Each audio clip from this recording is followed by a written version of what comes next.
everybody. Welcome to another episode from Your Own Pathway, the space where truth meets transformation. We're here, we build foundations, and we break generational patterns. Here, we talk about leadership, healing, and everything it takes to rise with soul and integrity. So, if you're ready to stop performing and start leading, you're in the right place. So, let's get right to it and let's start owning it. Today's episode was inspired by I'm going to admit it, my Instagram and my social media strolling. And I saw this story about, one of my favorite actresses who I love, adore, who was the voice of Mulan, which is Ming-Na Wen. And she is a fabulous, well-known, one of the very well-known Asian American actresses here in America. And there was this article and post about her that I think so many Asians and Asian Americans, Asians can so relate. So I wanted to share this post um here and let's okay. I am going to share. Bear with me. Hopefully y'all can see this. So So here is the post, and it was like on BuzzFeed. I saw it on Instagram, and of course, here is Reddit. So here's the post. Ming-Na Wen thanks fans for the support after sharing that her mother still insults her when she shares an achievement with her. So here is a post on X.com. I'm not on X. So when my mother can still trigger me with insults when I show her something I've achieved. Yep, this is a reminder why I became an actor.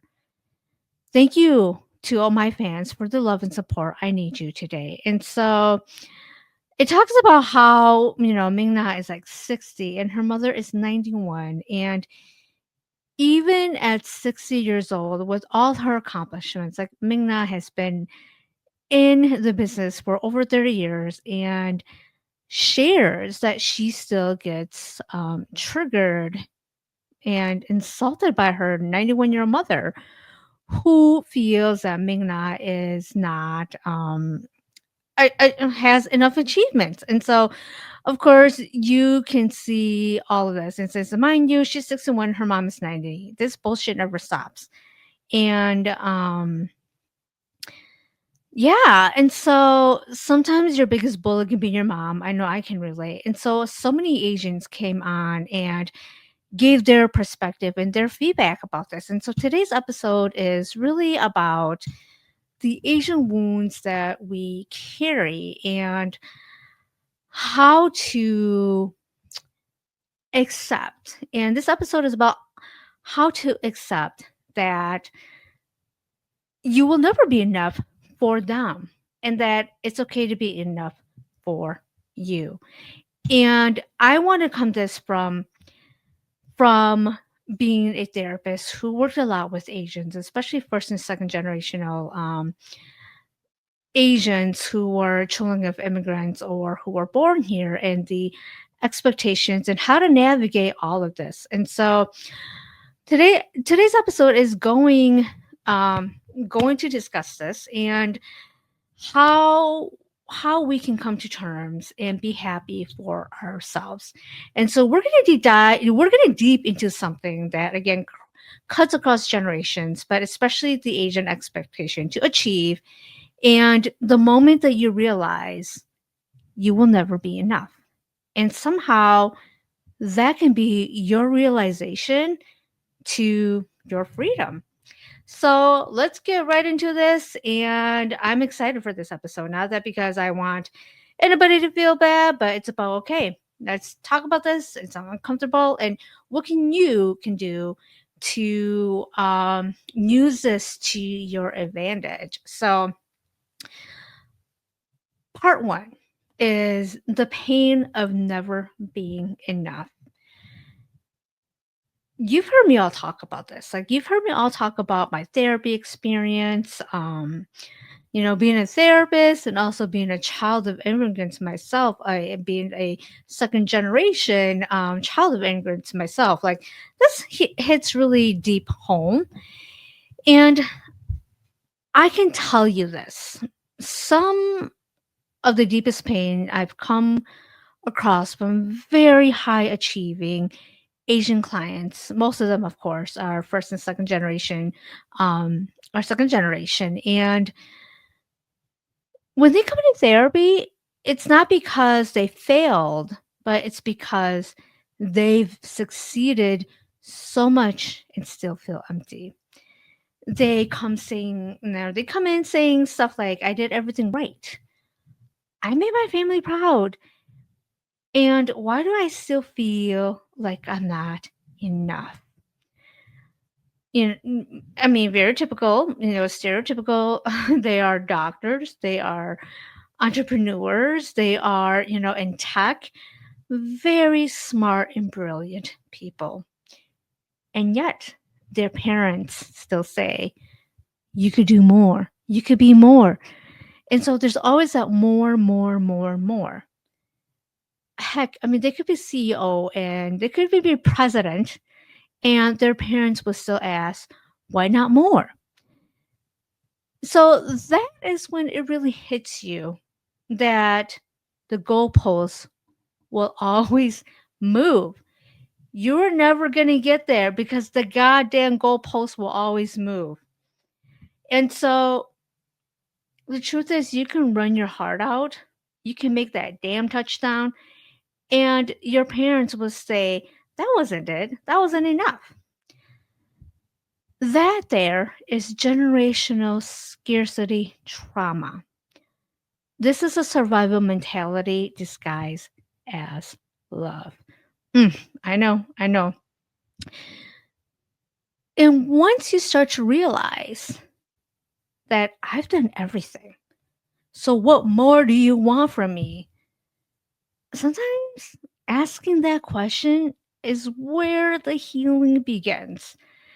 So, second part is, let's try to understand why our parents are this way. Let's talk about the cultural lens about why they do that. So, underneath all those critical words, believe it or not, isn't hatred, it's fear. It is generational survival fear. Our parents, our grandparents, a lot of them grew up in instability where there was often war, poverty, colonization, and they didn't get to dream. They had to survive. So when they push you, it's not pride, it's protection. It's a fear that if you stop striving, the world will swallow you. Their criticism is love in disguise. And it's also control masquerading as care. I think a lot of us Asians, we kind of always joke and say, my mom never says she's proud of me, or instead she cuts fruits for me, or she reminds me to eat, or she reminds me to take my jacket on a cold day. That's how affection was shown, through doing, not saying. So love became tangled with control, and independence feels like rejection to them. And so, as I was thinking about this episode, I was thinking about people who are very well known. And I was just thinking, gosh, you know what? Imagine if Bill Gates was Asian. Okay. We all know who Bill Gates is. So I had to pick someone who was like very recognizable. So I'm like, you know what? Let's go with Bill Gates. Okay. So imagine if Bill Gates were Asian. Okay. He is one of the richest people in the goddamn world. And I'm sure if he was Asian, his parents would still be damn disappointed in him. You know why? He's rich, but he's not number one. I think he's like number 5 or like number. I think it's like, I don't even know if he's in the top 10. If anybody's watching this, let me know in comments if Bill Gates is in the top 10 for richest people in the world in 2025. But if he was Asian, his parents would still be disappointed in him because he's rich, he's wealthy, but he's not number one. Because even success has a ranking in scarcity culture. And that is a trauma talking. The generations believing that there was never enough. And honestly, when they were growing up, it wasn't enough. It's why we see comparison. It's why we see competition. And honestly, I'm going to say this too. That's why there's pettiness in our communities. If you rise, there's less for me. But healing begins when we remember that there is enough. There's enough for everyone. And we have enough to bake our own pie or make our own rice, okay? So that is, explaining why our parents do this is, there is a lot of instability, a lot of survival, and a lot of unhealedness. And moving on to part 3, which is the psychological wound, is the inner child of achievement. So what happens to us is, who is watching this? I'm sure most of us are probably first, second generation children of immigrants here. And so what happens to the child who grows up hearing, do more, be better, you're never good enough? That voice never leaves us. And in Ming-Na's case, she is 61 years old. Her mom is 91, and she's still getting this. That voice never leaves. Sometimes it becomes our own. It becomes our inner critic whispering, you didn't do enough today, or you can rest later. That is what I call the inner child achievement. The child who learned that love had to be earned, either through performance, grades, obedience, and perfection. Even as adults, we're still chasing those invisible gold stars. And in Ming-Na's case, when she was telling her mom about her achievements, hoping to get validation, her mom said that's not good enough. At 60 years old, Ming-Na was still wanting the star, and her mother denied her that star. And then there's the reverse psychology. I remember so much of the reverse psychology, and I'm going to be very open and honest. Reverse psychology was also news at me as a child, and I grew up, once I became a therapist, I'm like, wow, okay, this is reverse psychology. And as I listened to my clients, I had to educate them about reverse psychology too. And the thing about what Asian parents do when they do the reverse psychology is they're thinking and hoping that their reverse psychology would actually motivate you. That when they say that, oh, you'll never make it, they're hoping that, you know what, you'll prove them wrong. Or they believe that by wounding you, it will drive you. What it does instead is it teaches us that pain is love and that love must be earned. And as a child, when you hear these things, our brains are not fully developed yet. So our brains do not comprehend that this is manipulation. Instead, what we do is we internalize this and we realize that if I want love, I must be perfect. Or that's why rest feels unsafe. That's why joy feels unearned, because your nervous system equates stillness with danger.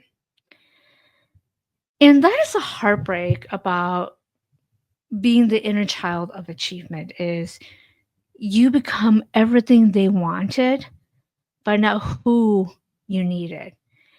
And healing begins when you stop trying to prove them wrong and start realizing that you have nothing left to prove.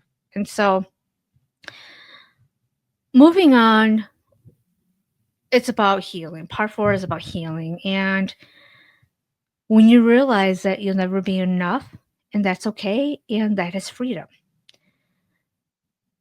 There comes a moment, no matter what you do, you'll never be enough for certain people.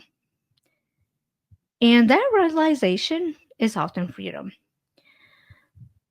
I often have this conversation with a lot of my clients when, we do therapy and they are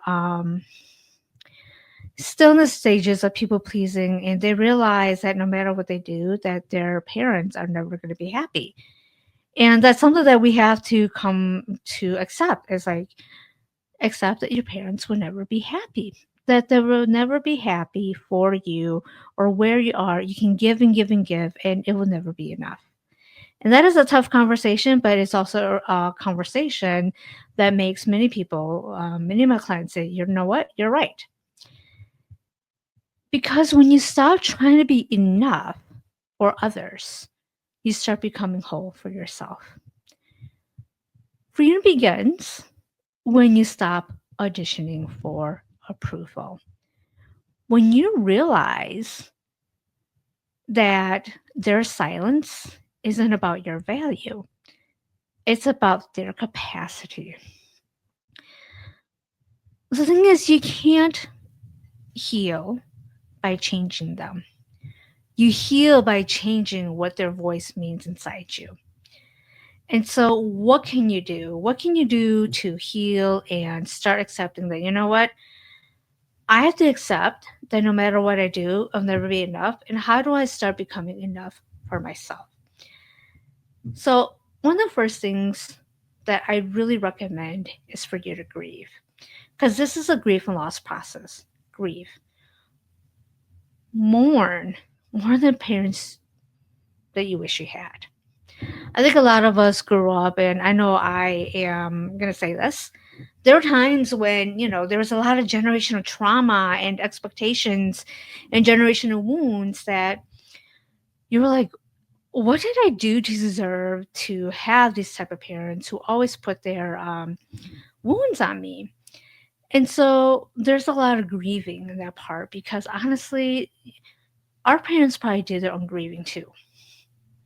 So grieve more than the parents that you wish you had. Number two, so important, is reparent yourself. Become the voice that says, I'm proud of you. Number three is redefine what success means. Does this mean peace? Does this mean doing the things that you always wanted? Maybe you were forced to be a doctor, but you wanted to be an artist. And so redefine what success means to you. Number four, I know this one is really hard for us, is set boundaries with love. If you can, with love. But it's so important to set boundaries. Honor where they came without carrying it forward. So, steps are grieve, repair yourself, redefine success, and set boundaries with love. And so, whenever I talk about boundaries, I get a little bit of pushback from Asians or children of immigrants or any most people in BIPOC communities. I'm going to say that with my BIPOC clients. So I want to acknowledge something right now, that I know that culturally, setting boundaries can be very challenging for us. And in many white or Western cultures, people might say, if somebody was going through this, say, you know what, just cut them off, Paya. Just cut them off. Cut them off. It's that simple. And the thing is, like in other cultures where, being with people and family is our part of our identity, it's not that simple. Oftentimes, family is very sacred and parents are everything. So I would say try to do the steps that I recommended. The grieve, the repair, refine success, and set boundaries. So, you know, use your discernment and don't rush to cut off estrangement if you're able to do all the steps I mentioned, okay? Also, do the inner work, do your inner work. And even if after all of that, they are so toxic, you face a choice: keep the relationship or protect your peace. And I always say my role as a therapist when I work with my clients, and even as I'm talking to all of you right now who is watching this, my job isn't to tell you what to do. It's to empower for all of you to decide what you feel is best for you. Because boundaries look different for everyone. Okay. Maybe boundaries is distance. Maybe it's having shorter conversations. Maybe it's walking away from the pattern, not the person. And sometimes you have to say, you know what, I love you, but I'm not doing this anymore. I'm happy. And if you're not, that's on you. Because love doesn't mean tolerance, peace doesn't mean silence.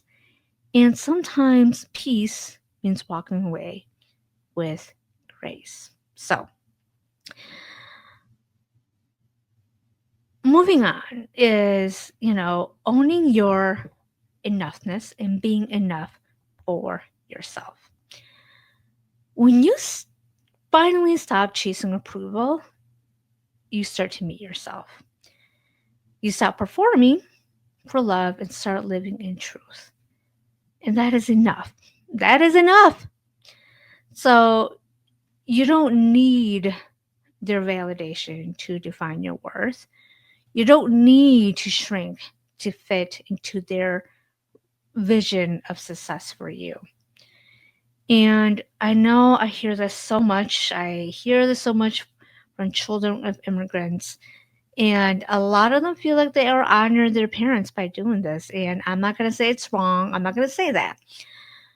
But you're not here to live their dreams, the dreams that they couldn't finish. And I know some people are going to argue against me and say, no, I want to honor my parents. They couldn't do this, they sacrificed. If that is what you want to do, that's fine. What I'm talking about is when you don't want to do it and they're putting it on you. You are here to live your life, okay? And they may never say like I'm proud of you. And maybe that's okay because you can be proud of you. And listen, I know that it is so hard to be in this role, okay? And every family needs a generational curse breaker, a trauma breaker. And maybe that person is you. Maybe that person is you who is watching this and saying, you know what? I am going to be the generational curse breaker. I'm the trauma breaker. I'm the generational wound breaker. Because you're probably the first one in your family, in your lineage, to say, not anymore. We're not living by scarcity or shame or generational wounds, generational trauma anymore. We're not passing down the goddamn pain anymore. It stops here. And you're the one who decides to break the cycle and says it ends here. It ends with me. And that honestly is very, very sacred work because our parents inherited wounds from theirs, and their parents inherited wounds from their parents. So it's generations of pain passed down like heirlooms that we didn't ask for, okay? And again, let's be real. These are generational wealth patterns. If they had given generational wealth patterns, at least like there's some kind of compensation, okay? I'm joking. Unfortunately, they are generational wounds. So, yeah, somebody had to say it, okay? Like this freaking generational of pain and wound has to end somewhere. And if you're watching this, it's probably you because it takes someone, a special someone to watch my videos. Not that they're great or anything, but my videos are for people who are ready to make changes and transformations within themselves. Because you're doing the emotional labor that honestly your ancestors couldn't. Your ancestors couldn't because they were so busy surviving. You're turning survival into wholeness and you're transforming fear into freedom. Is this going to be easy? Hell no. It's going to be hard work. It's going to be really hard work. And it's very holy work. I don't mean that in a religious way, but it's very holy, as in you're going to have to do a lot of internal work and acceptance when you're ready to. And again, if you're watching this video, you were the one chosen for it. So, because at the end of the day, I know this is so anti-Asian, but you don't need to be number one. Okay? I know that. I know that you don't need to be the number one. So, you also don't need to be the wealthiest or the most admired. You just need to be you, which means being whole, being peaceful, and being rooted in truth. And this is to anyone who's ever been told you're not enough. Hear this? You were never meant to be enough for them. You were meant to be complete for you. You are not too much, you're not too little, and you're not a disappointment. Okay? So, own your story, own your healing, own your peace, and most of all, own your enoughness. Okay? Because you were always enough and they just couldn't see it. So, I know that by talking about this, you're probably like, oh, Paya, this is so like American, individualized, Western, and it's actually about a balance. This is about a balance of finding who you are. It's about boundaries. My favorite B word. It's about boundaries and balance and integrating both sides, both parts, so you can finally be you. So that is all I have for today. And this is your reminder to own it. Okay. Own your healing, own your story, own your path, and own it. So if you enjoyed this episode today, please hit the like button. If you've looked at other my episodes and you enjoy what I put out there, please hit the subscribe button. So that is all I have for y'all today. And stay safe, stay healthy, and of course, always own it.